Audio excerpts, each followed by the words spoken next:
The LA Kings have been a sneaky good team to start the NHL season. We are a quarter way through and they've been playing some of the best hockey I've seen from them in years. Now, it shouldn't be a surprise that the Kings are a playoff caliber team, but I never would have predicted that the Kings would be this good coming out of the gate. So how did the Kings become such a strong team in the Western Conference? The main reason for the Kings' success is their willingness to change their roster and lineups. This offseason, they were determined to upgrade their top six, and in my opinion, picking up Pierre-Luc Dubois for a couple of their depth pieces like Alex Iafallo, Gabriel Velarde, and Rasmus Kupari, who all managed to score 40 goals combined last season, was a pretty solid move from the Los Angeles Hockey Club. Dubois hasn't exactly been anything special for the Kings, but he should pick things up. In just 22 games played, he has 11 points, scoring about half a point per game, and you might be thinking to yourself, why would you make this kind of trade? Doesn't it just ruin your roster's depth and give you a maybe top line center best case scenario? And in most cases, you would be right, but with the Kings, they are one of those teams whose depth just feels endless, and by getting rid of some of these pieces, you actually have seen other guys step up in big ways.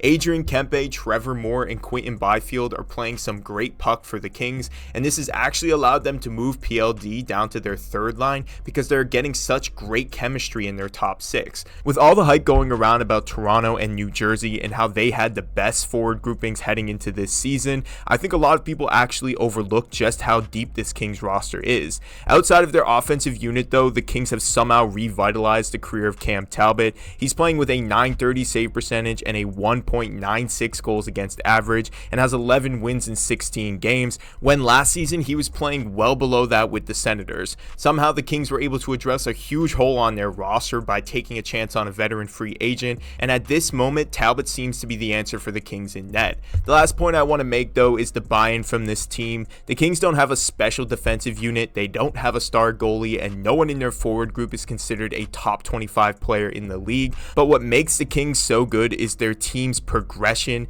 and guys just stepping up. Young players are continuing to develop and stepping up into their roles. Veterans have been playing solid hockey, guiding the rest of the team to victory, and the Kings are playing tremendous hockey on the road, which shows how hard this team has been working. Right now, the Kings sit with a record of 15-4-3, but I want to know what you guys think about this LA Kings roster. Do you believe in this LA Kings roster, or will their hot start slow down as we enter the second quarter of the season? Let me know your thoughts on the LA Kings roster in the comments below and how far you think this team is going to go this season. Like this video and subscribe to the channel. I will see you guys in the next one.